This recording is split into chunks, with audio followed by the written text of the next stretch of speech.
पुरुषोत्तम पाटील म्हणतो संतोष बांगर म्हणजे जागृत देवस्थान.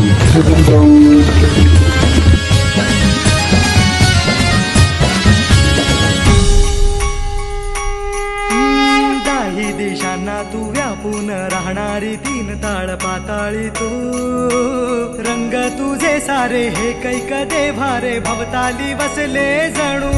की एका पारड्यामध्ये संतोष बांगरला तुमच्या या भावाला तुमच्या या लेकराला तुम्ही एका सिक्क्याला दिलंय त्याबद्दल माझ्या सर्व आंबेरी गावांचे पुन्हा एकदा या ठिकाणी हात जोडून आपल्या पायाच्या चरणाचं दर्शन घेतो.